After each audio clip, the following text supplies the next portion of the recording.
Baik, Assalamualaikum warahmatullahi wabarakatuh. Ketemu lagi kita pada mata kuliah penelitian operasional tentang pengukuran kerja.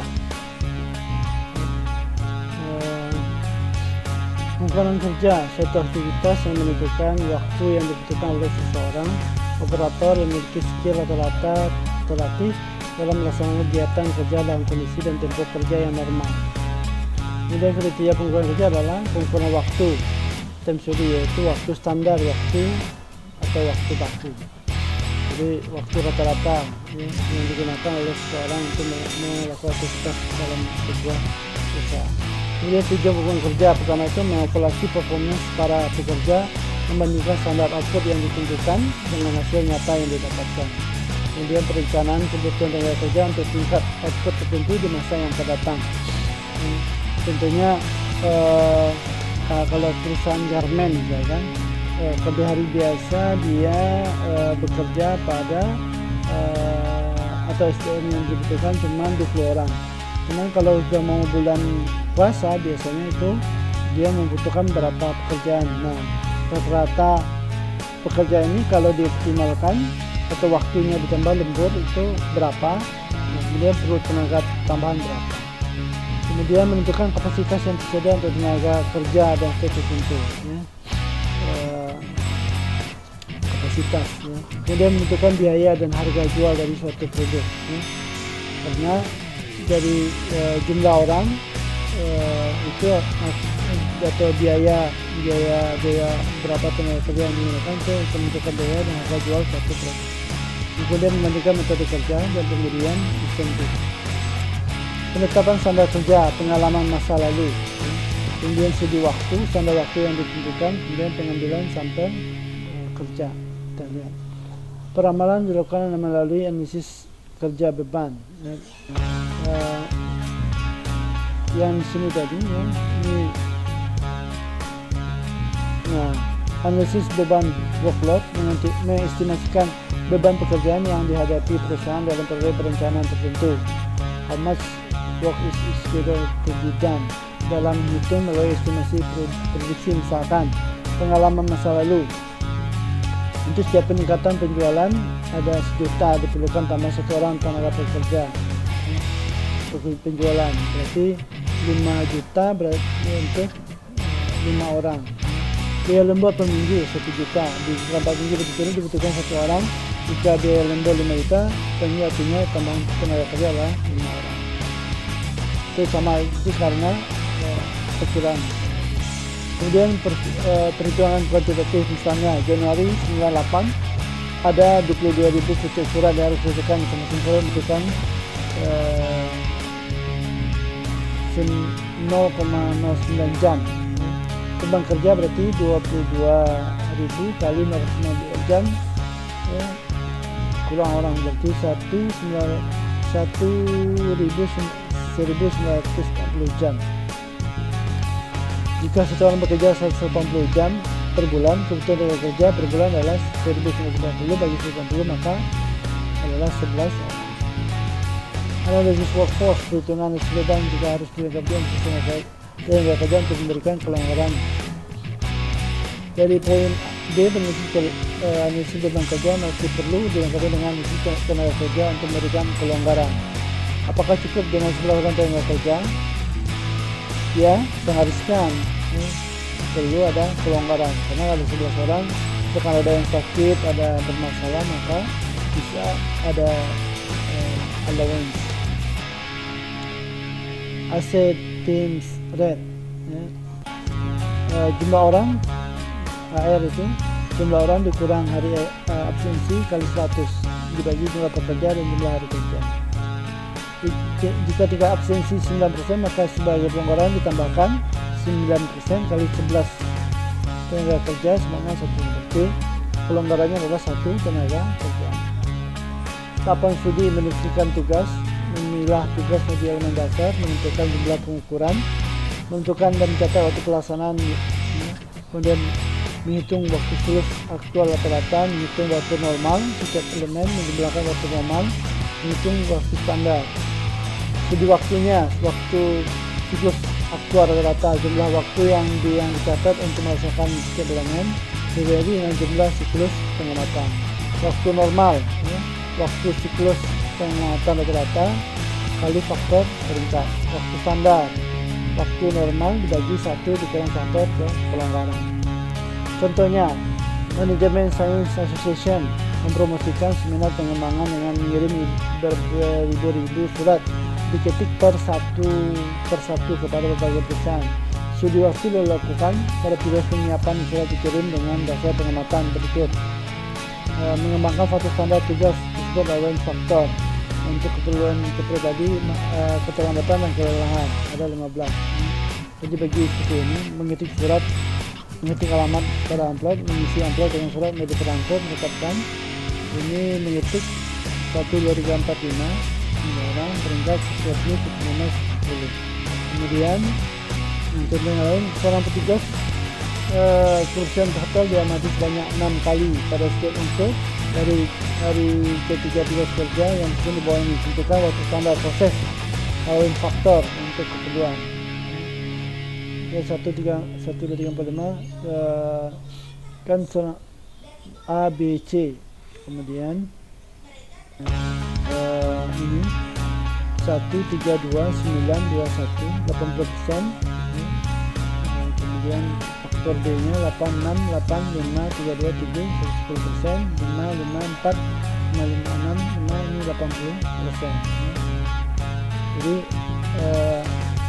Jadi ini pengamatannya sebanyak 6 kali kan, di sini 6 kali. Kemudian unsur dari 3 ini kan standar proses Owen berapa persen. Kemudian standar waktu yang harus ditentukan. Standar waktu yang ditentukan membagi pekerjaan manual menjadi unsur dasar yang kecil setelah memiliki waktu tertentu berdasarkan sampai pekerjaan sangat besar. Standar waktu yang perlu ditentukan sampai kerja. Tidaknya mengestimasi proporsi waktu yang diserahkan suatu pekerjaan. Ukuran sampai waktu dengan sampai melakukan pengamatan yang mengerti apakah tenaga kerja dalam kondisi kerja atau menganggur. Pengamatan tidak dilakukan secara terus-menerus melainkan dengan sesaat waktu yang ditentukan. Melakukan kunjungan ke tempat kerja yang diukur waktu secara acak, yaitu setiap kali kunjungan dengan selang waktu yang tidak sama yang didasarkan pada bilangan random untuk konversi ke satuan waktu. Misalkan kunjungan dilakukan sebanyak 100 kali dengan waktu pengamatan secara acak dan 90 kali pengamatan dalam kondisi kerja sebelum, maka persentase tenaga kerja dalam kondisi tersebut adalah 90/100 dengan 9. Ketika dalam kondisi ide menganggur adalah 10/100 0,1. Waktu normal dan waktu baku. Penentuan waktu normal dan waktu baku dengan samping kerja dihitung dengan menggunakan rumus sebagai berikut. Waktu normal, total waktu kali persentase sibuk kali rating faktor dibagi dengan jumlah faktor yang disesuaikan. Waktu baku, waktu normal dikali dengan 1 bagi 1 dikurang kelonggaran. Auto standar 1 per bagi waktu baku. Contoh soal, seorang pekerja kantor bekerja dengan 8 jam sehari untuk melakukan pengiriman surat.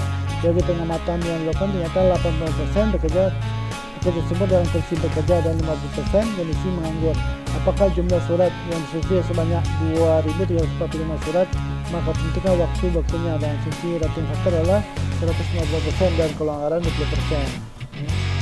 Jadi dikali waktu normalnya tadi 480 dikali 1,85 dikali 1,15 tadi yang data, kemudian dibagi 2,345, maka didapat 0,2 surat. Waktu normalnya, waktu bakunya 0,2 dikali 1 bagi 1 kurang 0,20, maka didapatkan 0,5 menit per surat. Waktu standarnya 1 dibagi 0,25 4 surat per menit. Jadi pekerja mampu mengerjakan pengiriman surat sebanyak 4 surat per menit. Lakukan pekerjaan secara efektif dan efisien. Waktu baku diperlukan untuk manpower, planning, cost estimation, production scheduling, insentif dan indikasi kerja. Pengukuran kerja diperlukan menjadi pengukuran kerja langsung, pengukuran kerja tidak langsung. stop what time, something work, metode standar data, dan metode analisis regulasi. Pengukuran waktu kerja dengan jam henti, basic toward approximate strategy, sampling kerja. Ini mengadakan jumlah besar pengamatan terhadap aktivitas kerja dari mesin atau pekerja operator. Pengamatan terhadap objek yang ingin diteliti tidak perlu dilaksanakan secara menyeluruh, melainkan dilaksanakan dengan mengambil sampel pengamatan secara acak. Ini ketetapan work sampling, tentukan observasi, kemudian tentukan jam kunjungan, uji kehidupan dan seragam data. Kemudian disiplin dia atau tidak, kemudian hitung degree accuracy dari data pengamatan, kemudian hitung waktu, kesimpulan dari pembahasan. Jam kunjungan dan bilangan random. Jam kunjungan ditentukan berdasarkan bilangan acak random. Untuk menjamin sampel yang diambil benar-benar ditulis secara acak. Bilangan random pilih sebanyak 30 bilangan dengan menentukan jumlah kunjungan per hari. Contohnya, diketahui pabrik tempe tersebut mempunyai jam kerja selama 7 hari. 7 jam sehari dan kerja mulai pukul jam 9 sampai jam 14 tanpa istirahat. Jadi satu hari kerja 7 jam mempunyai 84 satuan waktu, diperoleh dengan melakukan perhitungan dengan menggunakan jam kerja kali 60 menit. Jarak kunjungan dibagi jarak kunjungan berarti 7 kali 60 bagi 5 sebenarnya 84. Berarti dengan kunjungan per hari tidak boleh lebih 84 kali. Uji kecukupan data dengan rumus berikut: M K2 dikurang 1P S2 dikali P. Keterangan S degree accuracy, P persentase probability, K level confidence, N ukuran sampel. Ini penentuan jumlah sampel pengamatan dibutuhkan, degree accuracy tadi. Contohnya ini jam. Jadi seragaman data ini rumus berikut. Kemudian menentukan waktu-waktu. Lalu jumlah waktu yang ditambahkan adalah waktu normal untuk memenuhi kebutuhan pribadi, waktu-waktu dapat dihindari dan kelelahan. Kelelahan untuk kebutuhan pribadi. Rating faktor. Ini tadi udah dibahas. Rating faktor, bentuk objektif, psikologi, listening host, static rating, speed rating.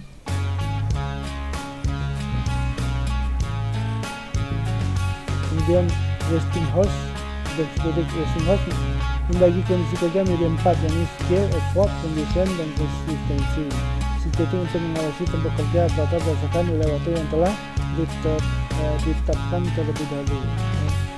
Oke aja pertemuan kali ini, mohon maaf bisa dipahami. Assalamualaikum warahmatullahi wabarakatuh.